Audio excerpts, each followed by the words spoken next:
Electron volt.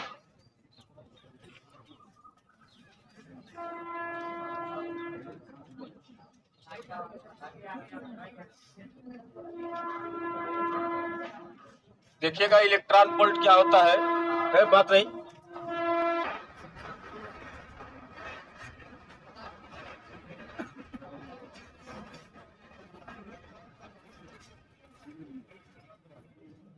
सुनिएगा, बात नहीं।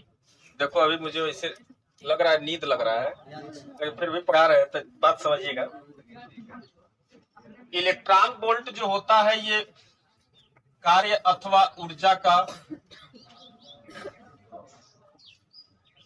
ये कार्य अथवा ऊर्जा का एक मात्रक होता है इलेक्ट्रॉन वोल्ट। और देखिएगा इस पर स्टार लगाए हैं, अभी आगे चल के हम चैप्टर पढ़ेंगे। देखिएगा इलेक्ट्रॉन वोल्ट ऊर्जा का मात्रक होता है, लेकिन यह एक छोटा मात्रक होता है, ठीक ना, छोटा मात्रक होता है। और वास्तव में आपको पता है कार्य अथवा ऊर्जा का जो मात्रक होता है वो जूल होता है, और जूल बड़ा मात्रक होता है और इलेक्ट्रॉन वोल्ट छोटा मात्रक होता है। एक बात और सुनिएगा, देखिएगा अगर मान लीजिए थोड़े समय के लिए हम इसका डिफिनीशन मात्र एक लाइन का है, लेकिन देखिए एक लाइन का डिफिनीशन होने के बावजूद भी इसे लोग कंप्लीट नहीं कर पाते हैं। थोड़ा सही से बैठिए, आप लोग विद्यार्थी है, एकदम स्ट्रेट होकर के बैठिए, हाँ, ताकि आपका कंसंट्रेशन बना रहे। और बोर्ड पर देखिएगा, हमारी बात पर ध्यान दीजिएगा, ठीक ना। बाकी अभी हम छुट्टी कर देंगे तो देखते रहिएगा, शांत रहिए। अगर ये धन आवेश से आवेशित कोई प्लेट है और जितना ये धन आवेश से आवेशित है उतना ही ये ऋण आवेश से आवेशित है। एक बात और, अगर इसके अंदर आप कोई धन आवेश रखते हैं प्लस क्यू आवेश, अच्छा एक बात और, जितना ये धन आवेश है उतना ही ये ऋण आवेश है। और आपको पता है कि धन आवेश से वैद्युत बल रेखाएं निकल करके ऋण आवेश पर समाप्त होती है, यानी कि प्लेटों के बीच में एक समान वैद्युत क्षेत्र की तीव्रता उत्पन्न होगी, जिसका मान कहीं कम और कहीं अधिक नहीं, इस प्लेटों के बीच में एक समान वैद्युत क्षेत्र उत्पन्न होगा। इसके अंदर अगर आप धन आवेश रखते हैं, ठीक, तो ये धन आवेश पर इस प्लस के कारण फोर्स लगेगा, माइनस उसको अपनी ओर आकर्षित करेगा, यानी कि कुल मिला जुला करके अगर ये वैद्युत क्षेत्र की तीव्रता की दिशा हो गई तो हम आपको बताए हैं कि एक समान वैद्युत क्षेत्र के अंदर रखे गए धन आवेश पर लगने वाले बल की दिशा वैद्युत क्षेत्र की दिशा में होती है। ये बात लिखवाए भी है और बोले थे, बहुत इंपॉर्टेंट बात है, इसको आप हमेशा याद रखिएगा। अच्छा, जैसे ही आप इसको रख देंगे, छोड़ेंगे इसके अंदर, तो तुरंत ये बल के कारण क्या करेगा, गति करेगा। पहले रखे थे रेस्ट पर रखे थे तो वेग 0, अब जैसे ही ये चलना प्रारंभ करेगा तो इसके पास क्या आ जाएगा, कुछ ना कुछ वेग होगा। और वेग होगा इसके पास, अगर द्रव्यमान है तो इसके पास काइनेटिक एनर्जी आएगी, और ये हाफ mv² से निकाल सकते हैं। लेकिन यहाँ हम कोई आवेश रखे हैं, लेकिन अब आवेश को भी फिक्स कर देते हैं। यहाँ हेडिंग में लिखे हैं आप इलेक्ट्रॉन वोल्ट। अगर इसके अंदर आप कोई इलेक्ट्रॉन रखते हैं, कोई इलेक्ट्रॉन कैसा आवेश होता है, निगेटिव, और निगेटिव आवेश पर लगने वाले बल की दिशा वैद्युत क्षेत्र के विपरीत दिशा में होती है। तुरंत इलेक्ट्रॉन के रखेंगे और सुनिए, इसका वेग 0 होगा। अगर आप इसे प्रारंभ में आप इसे पकड़ के रखते हैं तो इसका प्रारंभिक वेग 0 है। जैसे ही आप छोड़ेंगे तुरंत बल के कारण क्या करेगा, गति करेगा। गति करेगा तो इसके पास काइनेटिक एनर्जी, यानी कि इसके पास गतिज ऊर्जा के रूप में ऊर्जा होगी। अच्छा, आपको पता है इस पर फोर्स लग रहा है, तो फोर्स बराबर होता है मास इंटू एक्सीलरेशन, यानी कि इसमें त्वरण भी है, और त्वरण है तब वेग आया था, ठीक ना। और देखा जाए तो यह बार बार, अगर इस प्लेट को आप यहाँ दूर तक लेके आएंगे तो इसमें बार बार त्वरण ए उत्पन्न होगा और ये गति करेगा, तो अर्थात बोल सकते हैं कि ये इलेक्ट्रॉन त्वरित गति कर रहा है। डिफिनीशन क्या होगा, आप सुनिएगा ध्यान से। जब कोई इलेक्ट्रॉन 1 वोल्ट के विभवांतर द्वारा, सुनिएगा, ये धन आवेश है तो इसका वोल्टेज कुछ और होगा, ये ऋण आवेश है तो इसका वोल्टेज कुछ और होगा, दोनों के बीच में कुछ न कुछ विभवांतर होगा। अगर उस विभवांतर का मान 1 वोल्ट हो जाए, यानी कि 1 वोल्ट के विभवांतर के अंदर अगर कोई आप इलेक्ट्रॉन रखते हैं तो वह इलेक्ट्रॉन त्वरित गति करता है। त्वरित गति क्यों करता है, क्योंकि उस पर फोर्स F बराबर m में लागू होगा, उसके पास एक्सीलरेशन होगा, त्वरित गति करेगा। और त्वरित गति करेगा तो उसके पास वेग होगा, तो उसके पास ऊर्जा हो जाएगी। यानी कि जब कोई इलेक्ट्रॉन 1 वोल्ट के विभवांतर द्वारा त्वरित होता है तो त्वरित होने पर जो ऊर्जा अर्जित करता है उसी ऊर्जा को हम क्या कहते हैं, 1 इलेक्ट्रॉन वोल्ट बोलते हैं। 1 इलेक्ट्रॉन वोल्ट, ठीक ना, 1 इलेक्ट्रॉन वोल्ट, ये फिक्स है, 1 इलेक्ट्रॉन वोल्ट का हम डिफिनीशन लिखेंगे, ठीक ना। तो जब कोई कहेंगे कि जब कोई इलेक्ट्रॉन 1 वोल्ट के विभवांतर द्वारा त्वरित होने पर जो ऊर्जा अर्जित करता है, उस ऊर्जा को ही हम क्या कहते हैं, 1 इलेक्ट्रॉन वोल्ट कहते हैं। एक बात बता दें कि इलेक्ट्रॉन वोल्ट ऊर्जा का बहुत छोटा मात्रक होता है। अच्छा देखिएगा, आपको पता है कि VA माइनस VB बराबर आप W/Q0 निकाले थे जब दो बिंदुओं के बीच का विभवांतर निकाले थे। तो अगर मान लीजिए इस विभवांतर का मान VA माइनस VB, अगर ये प्लेट A था, ये B था, तो इसका विभवांतर VA होगा, इसका विभवांतर VB, दोनों के बीच विभवांतर होगा। अगर इस विभवांतर का मान थोड़े समय के लिए 1 वोल्ट हो जाए, ठीक, और आवेश Q0 की जगह पर क्या हो जाए, इलेक्ट्रॉन हो जाए, तब आप W का मान निकालेंगे तो VA माइनस VB और क्या होगा, Q0 होगा। सही है। अब इसका इसके साथ क्रॉस हुआ किया, अब मान रखेंगे तो W बराबर VA माइनस VB की जगह और Q0 की जगह पर ये रखेंगे, यानी कि 1 इलेक्ट्रॉन, ठीक ना।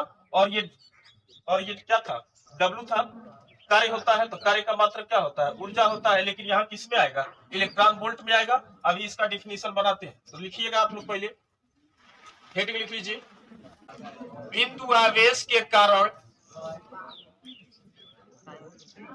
बिंदु आवेश के कारण किसी बिंदु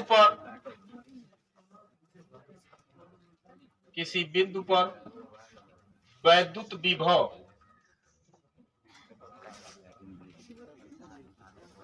बिंदु आवेश के कारण किसी बिंदु पर वैद्युत विभव, बहुत ध्यान से देख लीजिएगा, इस फार्मूले को आप याद भी रखेंगे, हल्के में ना लीजिए, शांत रहिए, समझ में नहीं आता है एक बार बोलने पर। देखिएगा, यहाँ कोई पॉइंट चार्ज है Q, और मैं मान के चलता हूं कि ये हवा या निर्वात में अभी रखा गया है। इसे किसी माध्यम में भी रख सकते हैं, लेकिन अभी ये हवा या निर्वात में है, पॉइंट चार्ज है, बिंदु आवेश है, जिसका मान लीजिए +Q है, ठीक। इस बिंदु आवेश के कारण R दूरी पर मान लीजिए कोई पॉइंट है A, इस बिंदु पर हमें वैद्युत विभव ज्ञात करना है, ठीक है। इसके लिए हम क्या करते हैं, सुनिएगा, यहाँ एक पॉइंट लेते हैं B और यहाँ एक पॉइंट लेते हैं C। अभी इसका मतलब हम समझा रहे हैं। यहाँ B पर हम एक परीक्षण आवेश Q0 रखे हैं, और हम इस परीक्षण आवेश को, देखिएगा, हमें इस आवेश के कारण इस बिंदु पर वैद्युत विभव ज्ञात करना है। तो हम बताए थे कि ये आवेश है तो इसका अपना वैद्युत क्षेत्र होगा, उसके अंदर ये कोई पॉइंट है A, उस पर हमें वैद्युत विभव ज्ञात करना है। तो डिफिनीशन बताए थे कि अनंत से किसी परीक्षण आवेश को, ठीक ना, वैद्युत क्षेत्र के भीतर किसी बिंदु तक लाएंगे तो कुछ वर्ग करेंगे, उस वर्ग और उस परीक्षण आवेश के अनुपात को उस बिंदु का वैद्युत विभव कहते हैं। सही है। हमें इस पॉइंट पर वैद्युत विभव ज्ञात करना है, तो हमको परीक्षण आवेश को अनंत से बिंदु A तक लाएंगे, और लाने में पहले हम पता करेंगे कि हमने वर्क कितना किया है। अगर वर्क पता चल जाएगा अनंत से इस पॉइंट A तक लाने में, तो वैद्युत विभव का परिभाषा लगा करके और जो वर्क निकाले हैं उसका मान यहाँ रख करके परीक्षण आवेश से भाग करके आप उस बिंदु पर वैद्युत विभव का मान निकाल सकते हैं। तो सुनिए, आप Q0 को लेके आए अनंत से, और मान लीजिए आप B पर लेके आए हैं। जब यहाँ लेके आए हैं तो ये भी प्लस था, और परीक्षण आवेश हमेशा धनात्मक आवेश होता है। कूलाम का नियम लगाएंगे तो दोनों आवेशों के बीच में कुछ बल काम करेगा। सही है। अच्छा, मैं मान लेता हूं कि ये पॉइंट जो B था वो कितना डिस्टेंस पर था, x डिस्टेंस पर था। दोनों आवेशों के बीच का डिस्टेंस पता चल गया, x। अच्छा, अभी निकालते हैं कूलाम के नियम से दोनों आवेशों के बीच लगने वाला बल 1/4πε0। एक आवेश Q था, दूसरा Q0 था, और दोनों के बीच का डिस्टेंस x का स्क्वायर। अब सुनिएगा, बिंदु आवेश जो हम लिए हैं इसको हम बदलेंगे नहीं, फिक्स है, यानी कि Q फिक्स है, ये बदलेगा नहीं। परीक्षण आवेश पहले से फिक्स है, ये भी नहीं बदलेगा, 1/4πε0 कांस्टेंट है, ये भी नहीं बदलेगा। इसमें बदलने वाला क्या है, तो इसमें देखिएगा, बदलने वाला सिर्फ ये डिस्टेंस है x। आप जैसे जैसे नजदीक आएंगे, आप लोग बोर्ड पर ध्यान दीजिए, जैसे जैसे आप आवेश के नजदीक लेके आएंगे यक्स का मान क्या होता जाएगा, कम होता जाएगा, और नीचे से यक्स का मान कम होगा तो बल का मान क्या होगा, बढ़ेगा। यानी कि देखा जाए तो यहाँ एफ जो हो जाएगा एक तरह से बल जो होगा ये एक प्रकार से कैसा बल हो गया, ये परिवर्ती बल हो गया। ठीक, क्योंकि लगातार जैसे आप इसे लेकर के आएंगे परीक्षण आवेश क्यू नॉट को अनंत से, और जैसे जैसे इस आवेश के नजदीक, या तो आप लोग पहले हलचले मचा लो यार, नहीं तो फिर पढ़ लो। देखो हम कहते हैं कि मैं यहाँ बोर्ड पे खड़ा होकर के आपके 98% हरकतों को हम इग्नोर करते हैं और जानबूझ के हम अपने कंसंट्रेशन को बना करके हम पढ़ाते हैं कि आप लोग अगर आप पढ़ने के उद्देश्य से आए हैं तो हमें बार बार ये कहने की जरूरत नहीं पड़ेगी, शांत रहिए। आप खुद बोर्ड पर देखेंगे ध्यान से, कहीं भी बैठे हैं आप पढ़ने आए हैं तो आप बैठ करके आप सुनेंगे। यहाँ जो हम बोलते हैं फ्री फोकट में वह बतिये मेन है, आधा ध्यान इधर रहता है आधा ध्यान उधर रहता है, बैठे टाइम खत्म उसके बाद तुरंत भाग लिए, समझ में आएगा नहीं। तुम लोगों को बहुत मजाक लग रहा है, पढ़ाने वाले की गलती नहीं होती है यार, चाहे जिस भी टाइप का जो भी अध्यापक पढ़ाए वो अपने हिसाब से तो बेहतर करता है, लेकिन आप लोग क्या करते हैं,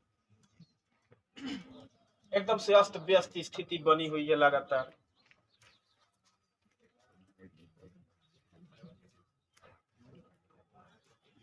परीक्षण आवेश को हम बोले कि जब अनंत से लेकर के बिंदु बी पर आएंगे तो यहाँ जब आएंगे तो कुछ ना कुछ फोर्स लगेगा जिसका मान हम निकाल लिए। क्या हमें परीक्षण आवेश को बी तक ही रोकना था? नहीं, हमें उसे ए तक लेकर के आना है। तो सुनिएगा, अभी हम बताएंगे, हम अनंत से लेकर के इस पॉइंट तक लेके आएंगे तो हमें पता चल जाएगा वर्क, लेकिन उससे पहले वर्क निकालने के लिए हम जब परीक्षण आवेश को सपोज करिए कि हम बी पर रखे हैं, इस आवेश से एक्स दूरी पर था, लगने वाला दोनों के बीच में फोर्स इतना था। अब देखें कि जैसे जैसे परीक्षण आवेश को आप और नजदीक लेके आएंगे तो यक्स का मान धीरे धीरे क्या होता जाएगा, कम होता जाएगा, बल का मान बढ़ता जाएगा। यानी कि हर स्थिति में ये बल जो है परिवर्ती बल है, और परिवर्ती बल द्वारा वर्क निकालने के लिए 11th में पढ़ाए थे और बताए थे कि परिवर्ती बल द्वारा कार्य निकालने के लिए हमेशा हम समाकलन का उपयोग करते हैं। उससे पहले देखिएगा, मैं मान लेता हूं कि परीक्षण आवेश क्यू नॉट को एक बहुत छोटा सा डिस्टेंस dx, बहुत छोटा सा डिस्टेंस है dx, यानी कि यक्स के मान में चेंजिंग हुआ है। जैसे आप इसको क्या करेंगे, नजदीक लेके आएंगे तो यक्स के मान में चेंजिंग होगा, तो ये यक्स के मान में जो परिवर्तन हुआ है वो बहुत कम है, यानी कि बल के मान पर कोई प्रभाव नहीं पड़ेगा, इतना कम था ये dx। देखिए आप कार्य निकालते हैं परिवर्ती बल द्वारा भी कार्य निकालेंगे तो बिना W बराबर F इंटू यस के बिना नहीं निकाल सकते हैं, और इसमें हम बताए कि F जो होता है वो नियत होता है, नियत बल, यानी कि हर पॉइंट पर F का मान फिक्स ही रहेगा, तब जाके उसके साथ विस्थापन का गुणा करते हैं तो वर्क निकलता है। तो वही लॉजिक समझा रहे कि आसान नहीं है ये, अगर आप नहीं समझेंगे तो फिर इसको रटना पड़ जाएगा। तो हम बताए कि मान लीजिए यक्स दूरी पर था ये परीक्षण आवेश, इस पर इतना फोर्स लगा, इसको बहुत एकदम जस्ट बगलिए में हम इसको खींच के लाए हैं, दिखा तो रहे फिगर में dx ज्यादा, लेकिन ये dx बहुत ज्यादा नहीं है, ठीक ना। हम इसको जस्ट पॉइंट बी के बगल में, यानी कि बहुत थोड़ा सा डिस्टेंस कवर किए हैं, यक्स के मान में इतना कम परिवर्तन हुआ है कि होने वाले बल के मान में कोई परिवर्तन नहीं होगा। यानी कि इतने डिस्टेंस के लिए अगर देखा जाए तो इतने डिस्टेंस के लिए हर पॉइंट पर बल का मान इतना ही है, कम जरूर होगा लेकिन वो कम इतना कम होगा कि इसके मान में कोई ज्यादा परिवर्तन नहीं हो पाएगा। यानी कि dx डिस्टेंस के लिए f का मान कांस्टेंट हो गया। तब लिखेंगे, क्या लिखेंगे, dx दूरी तक आवेश को, कौन सा आवेश ला रहे थे, परीक्षण आवेश, परीक्षण आवेश को लाने में वैद्युत बल के विरुद्ध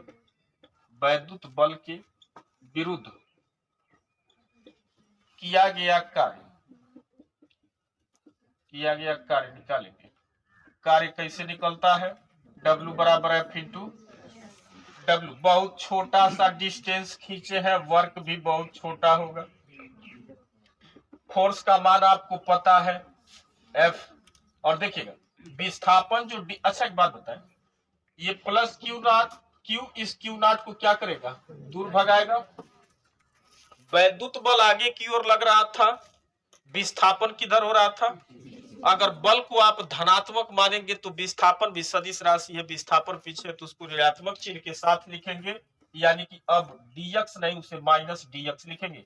dw बराबर f का मान हम पहले ही निकाल लिए हैं 1/4πε0 q into Q not divide by x square into minus dx में इस माइनस को हम आगे लगा लेते हैं। एक बात और सुनिए, आप इस परीक्षण आवेश को dx दूरी तक खींच के लाए हैं तो इतना वर्क किए, फिर dx खींच के लाएंगे तो फिर इतना वर्क होगा, फिर dx खींच के लाएंगे तो इतना वर्क होगा, यानी कि यहां से यहां तक लाने में, या बोला जाए तो अनंत से पॉइंट ए तक लाने में को dx किए हैं आपको पता चल पाएगा नहीं। इसीलिए क्या करते हैं, समाकलन का उपयोग करते हैं और लिखते हैं। सुनिएगा x बराबर इनफाइनाइट से, यानी कि ये x बराबर इनफाइनाइट हो जाएगा तो परीक्षण आवेश कहां चला जाएगा, अनंत पर। और से x बराबर r तक, कहा अगर x का मान r रखेंगे तो कहां चले जाएंगे, पॉइंट ए पर चले जाएंगे। तो लिमिट हो गया ना, कहां से देखा जाए तो इनफाइनाइट से लेकर के r दूरी तक आप लेके आ रहे हैं, तो लिखेंगे x बराबर इनफाइनाइट से x बराबर r तक आवेश को लाने में किया गया कुल कार्य निकालेंगे। अब वर्क ज्यादा होगा तो उसे W मानते हैं, और जितना dw छोटा छोटा वर्क किए हैं सबको ऐड कर देंगे, लिमिट लगा देंगे इनफाइनाइट से लेकर के r तक। और छोटा सा dw था तो पहले dw लिखते हैं, फिर dw का मान हम रखेंगे तो लिखते हैं w बराबर इनफाइनाइट से लेकर के r तक, dw का मान पता है -1/4πε0 q into Q not divide by x square into क्या था, dx था। जगह नहीं है इधर लिखते हैं, ध्यान से देखिएगा। w बराबर माइनस बाहर निकल जाएगा, 1/4πε0 पहले से कांस्टेंट है वो भी बाहर निकल जाएगा, q इंटू क्यू नॉट भी निकलेगा। ठीक, बचेगा क्या, इनफाइनाइट से लेकर के r तक 1/x स्क्वायर इंटू dx। आपको पता है इंटीग्रेशन का फार्मूला लिख रहे हैं, x की पावर n इंटू dx का मान होता है x की power n+1 divide by n+1 करते 11th में हम बताए थे, ठीक ना। ये फार्मूला, जो भी पावर होता है पावर में एक जोड़ देते हैं, और जो पावर होता है उसी पावर से क्या करते हैं, भाग करते हैं। अच्छा देखिएगा, अगर x की पावर 2 नीचे था, इसको जब ऊपर उठा के लेके जाओगे तो -q इंटू क्यू नॉट अपान 4πε0, और ये क्या होगा, ऊपर जाएगा इनफाइनाइट से लेकर के r तक, ये x की पावर -2 इंटू क्या बन जाएगा, dx बनेगा। सही है। अब देखिए यहाँ n था तो n+1 लिखे थे, यहाँ -2 है तो -2 + 1 अपान -2 + 1 लिखेंगे, तो लिखे -q into Q not divide by 4πε0, और लिखते हैं x की पावर -2 + 1 अपान -2 + 1, लिमिट लगाएंगे इनफाइनाइट से लेकर के r तक। -2 + 1 मिलके कितना होगा, -1, उस -1 को बाहर लाएंगे तो ये माइनस वाला लिखते हैं 1/4πε0 q into Q not divide, यहाँ क्या बचेगा, x की पावर -1, वो ऊपर था x की पावर -1, उसे नीचे लेके आएंगे तो क्या हो जाएगा, q इंटू क्यू नॉट, ये बन जाएगा 1/x, और लिमिट इनफाइनाइट से लेकर के r तक। एक बार अपर लिमिट रखते हैं, एक बार लोअर लिमिट रखेंगे, तो q into Q not divide by 4πε0, 1/x की जगह अपर लिमिट माइनस x की जगह लोअर लिमिट इनफाइनाइट, 1/इनफाइनाइट का मान 0, यानी कि ये कुल मिला जुला के वर्क निकल के आया W बराबर 1/4πε0 q इंटू क्यू नॉट, और डिवाइड बाई क्या हो जाएगा, r का स्क्वायर हो जाएगा। इतना वर्क हुआ, ठीक, r स्क्वायर नहीं है, r, यानी कि अनंत से परीक्षण आवेश को अनंत से आप r दूरी तक, इस आवेश से r दूरी तक लेकर के आए हैं, तो इतना वर्क करना पड़ेगा 1/4πε0 q into Q naught by r के बराबर। जब वर्क पता हो गया तो अब आप क्या लिखेंगे? जब वर्क पता हो गया तो लिखेंगे आप वैद्युत विभव की परिभाषा से, वैद्युत विभव की परिभाषा से, परिभाषा आपको पता है, परिभाषा V बराबर क्या होता है? W upon Q not.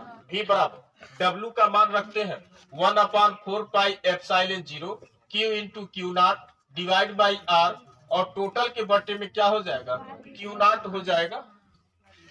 Total के बटे में W का मान रखा, टोटल में क्यू नॉट का हम क्या करेंगे? भाग करेंगे, इसी में क्यू नॉट का भाग करेंगे। देखिए परीक्षण आवेश टेस्टिंग चार्ज था, कट गया, V बराबर 1/4πε0, बच गया क्या? Q, और डिस्टेंस क्या था? R था। अगर यही आप क्या कर देते हैं, जैसे ही R का स्क्वायर कर देंगे तो तुरंत इस आवेश के कारण R दूरी पर वैद्युत क्षेत्र की तीव्रता निकल जाएगी। स्क्वायर हटा देंगे, खाली R लिखेंगे तो तुरंत वो क्या हो जाएगा? वैद्युत विभव हो जाएगा। यानी कि सुनिए, अगर आपको एक पॉइंट चार्ज या कोई आवेश आपको पता है, आवेश का मान आपको पता है, Q का मान पता है, और कितनी दूरी पर वैद्युत विभव निकालना है, डिस्टेंस का मान पता है, 1/4πε0 आपको पहले से पता है, कांस्टेंट होता है जिसका मान 9.0 × 10⁻9 होता है। तो Q का मान रखेंगे, R का मान रखेंगे, और 1/4πε0 पहले से पता है, तो तुरंत वैद्युत विभव का मान निकल जाएगा। ठीक। अच्छा, यहाँ स्मॉल q था तो q बाई r था। अगर मान लीजिए थोड़े समय के लिए एग्जांपल लेते हैं, अगर कहे यहाँ कोई 4q कैपिटल Q चार्ज है, इससे r दूरी पर आप किसी पॉइंट पर वैद्युत विभव लिखिए, तो तुरंत उसी फार्मूले को देख के कहेंगे 1/4πε0, चार्ज कितना था? 4q, कितने डिस्टेंस पर? r डिस्टेंस पर निकालेंगे, वैद्युत विभव का मान पता चल जाएगा। यानी कि आवेश पता है, डिस्टेंस पता है, तो आप वैद्युत विभव निकाल सकते हैं। और हम अभी आपको बताएं कि अगर स्क्वायर कर देंगे तो ये वैद्युत क्षेत्र की तीव्रता कैपिटल E हो जाएगा, और स्क्वायर हटा देंगे तो ये वैद्युत विभव भी हो जाएगा। ठीक है।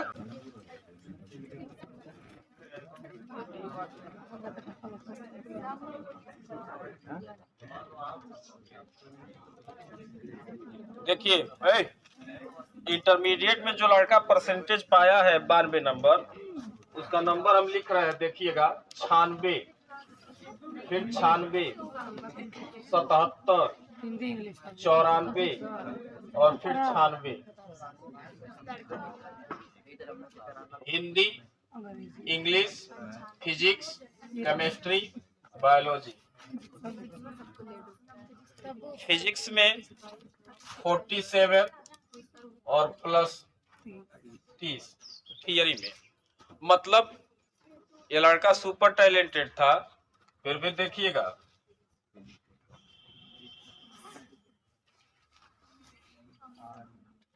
और तुम लोगों को ऐसे मजाक लगता है। और हम बता दें कि वो 11th से ही, अभी इसका परसेंटेज आने का लॉजिक क्या है कि 11th से ही ये नीट की तैयारी में लगा हुआ है, ठीक ना। और मेरे यहाँ फिजिक्स पढ़ता था तो शुरू से लेकर के लास्ट तक जब तक वो पढ़ा, तो एक चीज है उसका रिकॉर्ड है कि मतलब वो कभी लिखता नहीं था, न स्टेटमेंट न डेरिवेशन। जो यहाँ सुन लेता था उसको कंप्लीट हो जाता है, और जाकर के घर पे उसी चीज को फिर दोबारा लिख लेता था। फिर भी डाउट रहता था तो अगले दिन आके अगल बगल से नोट लेकर के मैचिंग करता था। ऐसे पढ़ाई होती है यार। पहले का मतलब एक तरीका होता है, और जब टोटल नंबर इसका 500 में से 459 नंबर है, बोले तो 460। अब परसेंटेज निकाल लीजिए, 90%, 9 × 5 = 45, 450 नंबर हो गया। एक नंबर कम है, 91.9% होगा, लगभग इसे 92% मान सकते हैं। और ये ना कुछ करेगा कि बस आ गए आप लोग मस्ती में, और एनी टाइम खाली मस्ती में। मस्ती से नहीं काम चलेगा बंधुओं, मेहनत करना पड़ता है। हम पढ़ाए थे, शांत रहिएगा आप लोग। बिंदु आवेश के कारण r दूरी पर किसी बिंदु पर, अगर यहाँ कोई बिंदु आवेश है q, इससे r दूरी पर किसी बिंदु p पर वैद्युत विभव, हम बोले थे कि ये फार्मूला है, कंप्लीट रखिएगा, Q/R होता है।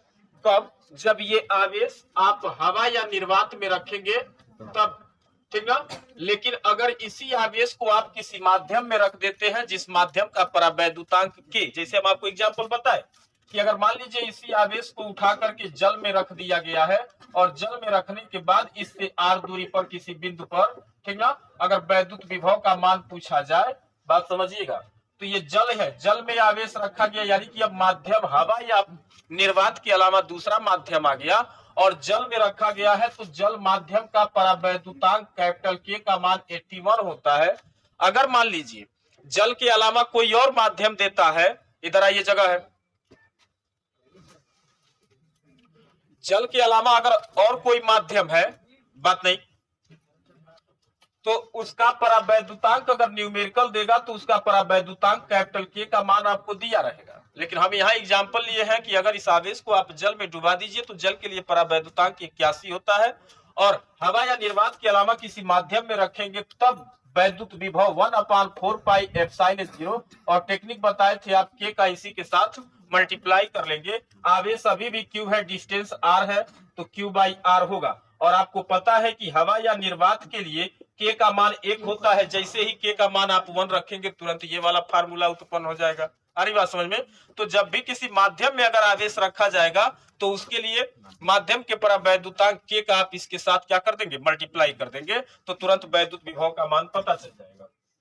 तो अभी हम इसको लिखेंगे, उससे पहले हम अगला टॉपिक स्टार्ट करते हैं, ध्यान से सुनिएगा। एक से अधिक आवेशों के कारण किसी बिंदु पर वैद्युत विभव, हेडिंग लिखते हैं, कोई लिखेगा नहीं, कोई लिखेगा नहीं, लिखते हैं एक से अधिक आवेशों के कारण किसी बिंदु पर, कोई बात कर रहा है, किसी बिंदु पर वैद्युत विभव, किसी बिंदु पर वैद्युत विभव, ऐसे देखिएगा, Q1 है, Q2 है, इसको प्लस में ले लेते हैं, इसको प्लस में रखते हैं, Q3 माइनस में है, Q4 माइनस में है, Q5, ऐसे बढ़ते चले जाएं और हम पहुंचे Qn तक। लास्ट वाले को भी प्लस ले लेते हैं, ये सब पॉइंट चार्ज है, ठीक। और इनसे कुछ दूरी पर एक बिंदु है P, जिस पर हमें वैद्युत विभव निकालना है। तो मान लीजिए पहले प्लस Q1 आवेश से इस बिंदु की दूरी R1 है, और प्लस Q2 आवेश से इस बिंदु की दूरी R2 है, Q3 से इस बिंदु की दूरी R3 है, Q4 से ये डिस्टेंस R4 है, ऐसे बढ़ते चले जाएंगे और इसके लिए डिस्टेंस Rn है। अभी हम आपको फार्मूला बताए हैं बिंदु आवेश के कारण किसी बिंदु पर वैद्युत विभव। मैं मान लेता हूं कि पहले वाले आवेश के कारण इस पॉइंट P पर वैद्युत विभव V1 है, तो अब आप होशियार हो गए हैं, क्या लिखेंगे V1 का मान 1/4 पाई एप्सिलॉन 0, आवेश था Q1 और डिवाइड बाय क्या लिखेंगे, R1। उसके बाद V2 का मान लिखेंगे तो लिखेंगे 1/4 पाई एप्सिलॉन 0 Q2/R2। V3 बराबर 1/4 पाई एप्सिलॉन 0, ये आवेश माइनस Q3 था और डिवाइड बाय क्या लिखेंगे, R3। माइनस चिन्ह के साथ लिखेंगे क्योंकि विभव कैसी राशि होती है, अदिश राशि होती है, और अदिश राशियों को हम प्लस माइनस चिन्ह के साथ लिखते हैं। सदिश राशियों को प्लस माइनस चिन्ह के साथ नहीं रखते हैं, वहां उसको डायरेक्शन द्वारा प्रदर्शित करते हैं, लेकिन इसमें तो डायरेक्शन होता नहीं है। यहाँ तो ये अदिश राशि है, ठीक ना, अदिश।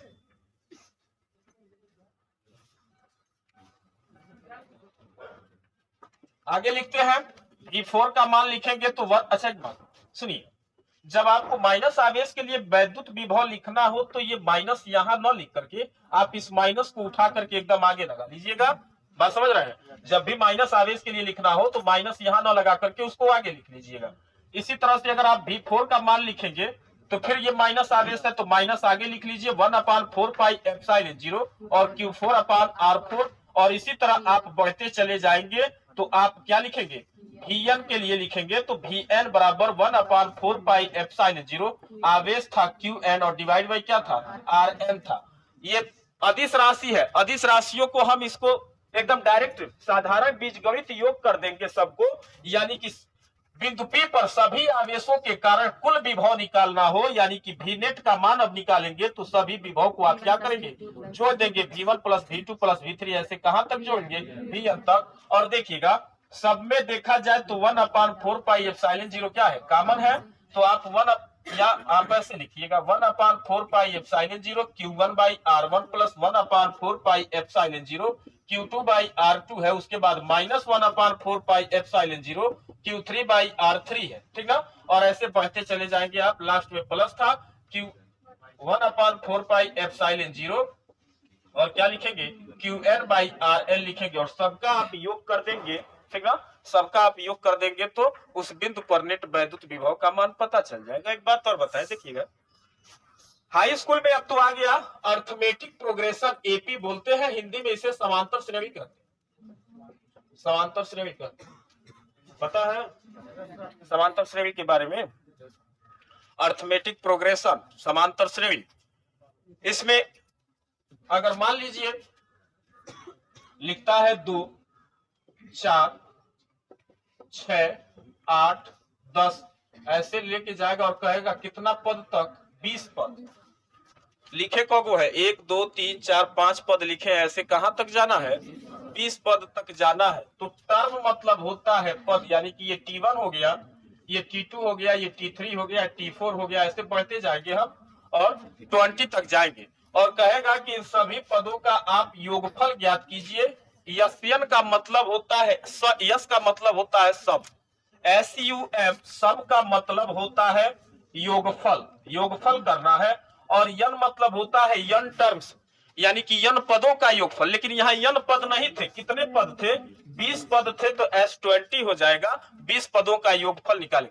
तो हम जनरली फार्मूला बनाते हैं, यहाँ समांतर श्रेणी पढ़ते हैं तो, और यनवा पद के लिए यस्यन बराबर लिखते हैं n/2, जहां यन पदों की संख्या थी, अपने में कितना पद दिया था, 20 दिया था, तो आप यन की जगह कितना रखेंगे, 20 रखेंगे, और क्या होता है ब्रैकेट में 2a plus n-1 into D लिखते हैं, जहां a जो होता है वही T1 यानी कि प्रथम टर्म, यानी कि ये पहला पद होता है, इसको प्रथम पद लिखते हैं, और d का मान निकालते हैं तो दूसरे पद में से पहले पद को घटाते हैं, T2 माइनस T1, तब ऐसा देखिए d को सर्वांतर बोला जाता है, सर्वांतर, सर्वांतर यानी कि दो पदों का अंतर हमेशा कांस्टेंट रहे, उसी को सर्वांतर बोलते हैं। जैसे 4 में से 2 घटाया कितना बचेगा, 6 में से 4 घटाएंगे, 8 में से 6 घटाएंगे, 10 में से 8, हर आगे वाले पद से पीछे वाले पद को घटाते जाएंगे तो हमेशा 2 आएगा, उसी को सर्वांतर बोलते हैं। नाम से स्पष्ट है, सर्वांतर यानी कि जो अंतर निकल के आएगा हमेशा कांस्टेंट रहेगा,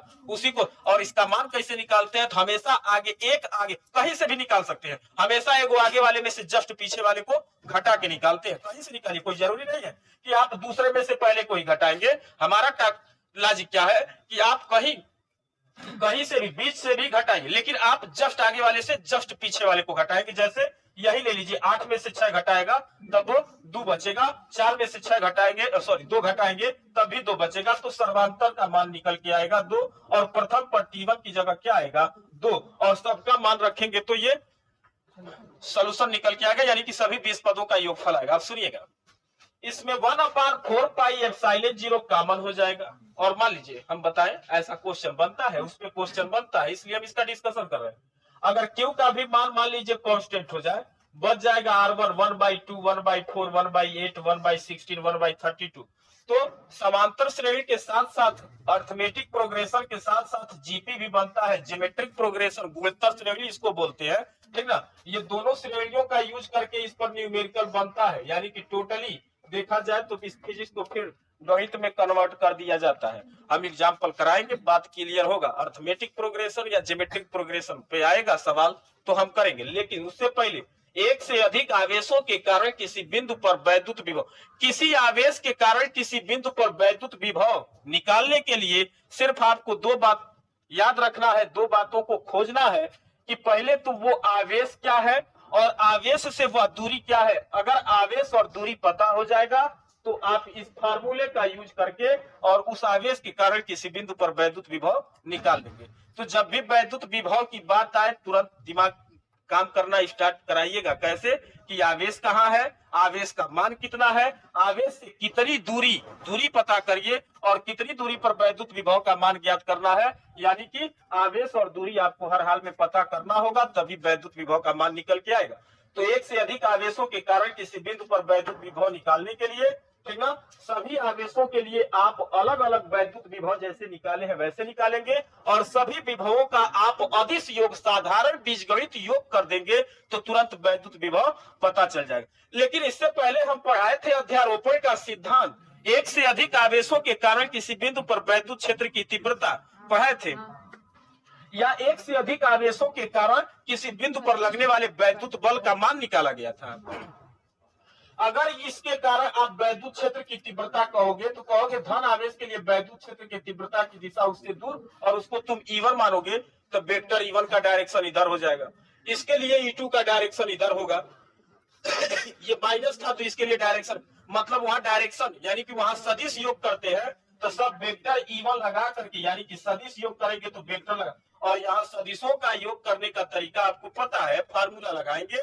तो हम बताए थे कि अगर दो सदिशों के बीच का कोण थीटा है और दोनों सदिश एक दूसरे से थीटा कोण पर लगे हुए हैं तो इस पॉइंट पर कितना नेट काम करेगा, यानी कि रिजल्टेंट निकालेंगे, आर नेट निकालेंगे तो दो ए का स्क्वायर प्लस बी का स्क्वायर प्लस 2ab और क्या लिखेंगे कॉस थीटा, दो का क्रम बना करके सदिश विधि से सदिश योग करते हैं तब मान, यानी कि सदिश और अदिश में यही फर्क होता है कि सदिशों को आप सदिश विधि से यानी कि इस फार्मूले का यूज करके जोड़ते हैं और अदिश राशियों को जोड़ने का बहुत आसान तरीका, उसमें कोई दिमाग नहीं लगाना है, बस उनका मान पता करिए और उसको डायरेक्ट जोड़ दीजिए। आगे बात समझ में। तो एक से अधिक आवेशों के कारण किसी बिंदु पर वैद्युत विभव निकालने के लिए आप क्या करोगे, अलग अलग आवेशों के कारण उस बिंदु पर सभी आवेशों के कारण वैद्युत विभव अलग अलग निकाल के और सबका आप योग कर देंगे तो नेट वैद्युत विभव का मान पता चल जाएगा। रहिएगा, देखिए बोर्ड पर देखिए, कुछ लोग हमको इतनी प्रेम भरी नजरों से देखते हैं, मुझे भी कुछ कुछ होने लगता है। एग्जाम्पल बोर्ड पर देखना है, हमको ना देखिए, शांत रहिएगा। एग्जाम्पल लिखते हैं, देखिएगा, हम फिगर द्वारा एग्जाम्पल समझेंगे, स्टेटमेंट नहीं लिखेंगे। बोर्ड पर ध्यान दीजिए, बोर्ड पर ध्यान दीजिएगा। ये एक वर्ग है स्क्वायर और वर्ग के प्रत्येक भुजा की लंबाई थोड़े समय के लिए स्मॉल a मान के चलते हैं, ठीक ना, और यहां हम आवेश रखते हैं, ये प्लस q है, ये माइनस q है, फिर ये प्लस q है और ये माइनस q है। इस वर्ग के शीर्ष है a b c और d, ठीक। सवाल हमारा बनेगा वर्ग के केंद्र पर, हाँ बहुत सही, वर्ग के केंद्र पर कुल वैद्युत विभव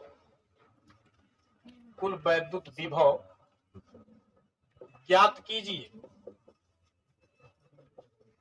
कुल वैद्युत विभव ज्ञात कीजिए। हमारे जैसा होशियार आदमी रहेगा तो कलम चलाने की जरूरत नहीं पड़ेगी, ध्यान से सुनिएगा। क्यों?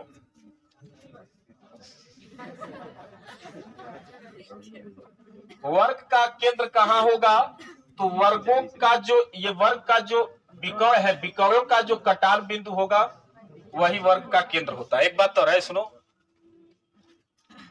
कटान बिंदु ही केंद्र होगा। तब इतना तो आप जान गए होंगे कि बोले तो अगर हम इसे एक नाम देते हैं, इसको पॉइंट ओ मानते हैं, तो ए से ओ तक का डिस्टेंस, बी से ओ तक का डिस्टेंस, सी से ओ तक का डिस्टेंस, डी से ओ तक का डिस्टेंस सब आपस में क्या होगा, माने सॉल्यूशन में स्टार्ट करते हैं। यानी कि आप ओ ए बराबर ओ बी, ओ सी बराबर ओ डी लिख सकते हैं और उसका मान भी लिख सकते हैं। अगर ये टोटल लेंथ देखिए, हाई ए था, ये ए था, 90 डिग्री का एंगल बनेगा। पाइथागोरस प्रमेय लगा करके कर्ण का मान निकालेंगे तो अंडर रूट ए स्क्वायर प्लस ए स्क्वायर 2a स्क्वायर, उसमें से ए स्क्वायर को बाहर निकालेंगे तो a रूट 2 होगा और a रूट 2 का जब आधा कर देंगे, क्योंकि ये डिस्टेंस उसका आधा होगा, तो वो क्या हो जाएगा, a बाई, ये रूट 2 से 2 कटेगा, ये a बाई रूट 2 हो जाएगा। यानी कि ये सब डिस्टेंस आपस में बराबर हो गए, कोई बात नहीं। आपको पता है कि बिंदु आवेश के कारण, सुनिएगा, बिंदु आवेश के कारण अगर ये कोई चार्ज है Q, बार बार हम फार्मूला लिख रहे हैं, इसको कंप्लीट कर लेना है। r दूरी पर किसी बिंदु P पर वैद्युत विभव लिखते हैं तो 1/4 पाई एप्सिलॉन 0 आवेश बटे डिस्टेंस लिखते हैं। तो सबके लिए आवेश पता है और सबके लिए डिस्टेंस पता है। और सुनिएगा, क्या ये एक अकेला आवेश था? नहीं, एक से अधिक आवेश है ना। और हम बताए कि एक से अधिक आवेश के कारण सबके लिए वैद्युत विभव निकालिए। V1 इसके लिए मैं मान के चलता हूं, ठीक ना।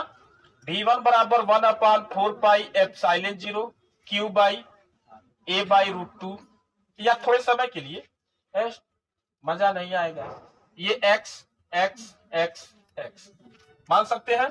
और यहां भी लास्ट में इसको कह दोगे कि ये x है, सही है। अब क्या लिखेंगे? Q बाई x, इस वाले आवेश के लिए हो गया। अब दूसरा का लिए V2 बराबर माइनस है ना, तो माइनस आगे लेके आइए 1/4 pi epsilon 0 Q by V3 का मान निकालेंगे, प्लस आवेश था तो 1/4 पाई एप्सिलॉन 0 Q बाई, और V4 का मान निकालेंगे तो फिर -1/4 पाई एप्सिलॉन 0 और Q बाई। सबको जोड़ेंगे तो V नेट निकल के आएगा। जोड़ दे तो देखिएगा, सबको जोड़ना है। जितना मान सबका सेम है, फर्क क्या है? प्लस और माइनस का। तो जितने प्लस में है, जितना प्लस में है V1 उतने ही माइनस में है दोनों। फिर ये प्लस और माइनस मान क्या आ जाएगा? बड़का 0। ठीक, बस यही टेक्निक लगाना है। अब सुनिएगा, शांत रहिए। अगर हम इस तरह का एग्जांपल दे दिए, एक छोटा सा एग्जांपल दिए, ठीक ना, और यहां नेट विभव का मान 0 आ गया है, बात समझ रहे हैं। अब आवेशों का मान अलग अलग कर दे, सुनिएगा, अलग अलग। ये Q है तो ये कुछ और है, तो यहां कुछ और, यहां कुछ और, ठीक। और मान लीजिए ये एक बार सब प्लस है। आप लोग घर पर जाकर के खुद सॉल्व करिएगा। सुनिए, जब आप अपने क्वेश्चन बना करके सॉल्व करना स्टार्ट करेंगे तो और ज्यादा डेवलपमेंट होगा आपके अंदर। सुनिएगा, आप सब एगो इसको Q ले लेना लाइनिए से, इसको Q, इसको 2Q, इसको 3Q, इसको 4Q। अरे बात समझ में। और डिस्टेंस माने यही मान लीजिएगा, सब कुछ यही रहेगा। आप आवेश एक क्वेश्चन बता रहे हैं, पहले सुनिए कैसे सॉल्व करेंगे। इसको +Q + 2Q + 3Q + 4Q लेकर के फिगर बना करके V1 V2 V3 का V4 का मान लिखेंगे। इसमें 1/4 पाई एप्सिलॉन 0 सब में क्या आ जाएगा? कॉमन। बाकी चार्ज और डिस्टेंस को ही आपस में जोड़ देंगे, सोल्यूशन निकल के आ जाएगा। बात क्लियर है? एक बार प्लस ले लिया, उसके बाद एक बार अब क्या करोगे? -Q1 -2Q -Q -2Q -3Q -4Q लेकर के सॉल्व करेंगे। तो सब सॉल्व करेंगे तो लास्ट में माइनस में ही आंसर आएगा, और सब प्लस रहेगा तो प्लस में आंसर। ओकरे बाद जब ये दो को कर लीजिएगा तो अपने मन से यहाँ अलग अलग चार्ज रख लीजिएगा। जौने के मन में आ गया प्लस में रख लीजिएगा, जौने मन में आ जाएगा माइनस, यानी कि मिला जुला करके प्लस माइनस ले करके, और फिर V1 V2 V3 V4 का मान लिख करके, और फिर क्या करेंगे? ऐड करेंगे। ये 3 क्वेश्चन आप अपने खुद बना करके सॉल्व कर लेंगे तो ये क्वेश्चन सॉल्व हो जाएगा, ठीक ना। देखिएगा, अब की बार 2023 में यही पूछा था, 2023 में यही पूछा था, ठीक ना। लेकिन फर्क क्या था कि वहां वैद्युत विभव न पूछ करके स्थितिज ऊर्जा पूछा था। और हम आपको बता दें, जैसे वैद्युत विभव लिखते हैं वैसे, जैसे वैद्युत विभव लिखते हैं वैसे स्थितिज ऊर्जा भी लिखते हैं, ठीक ना। तो इसी टाइप जब आप प्रैक्टिस करेंगे ज्यादा, ठीक ना, तो क्वेश्चन पर आपका कमांड होगा, और नहीं करेंगे तो कुछ नहीं होगा, ठीक ना। तो अब की जो बोर्ड में क्वेश्चन पूछे गए थे उसमें न्यूमेरिकल की मात्रा बहुत अधिक थी, ठीक ना, तो इसलिए पेपर थोड़ा सा जटिल था। तो हम न्यूमेरिकल पर कवर करेंगे। हम आपको आइडिया बताए, एक छोटा सा एग्जांपल बताए, 3 एग्जांपल जाकर के सेल्फ आपको अपने घर पे ईमानदारी पूर्वक सॉल्व करना है। बात समझे? ठीक, इसको नोट कर लीजिए।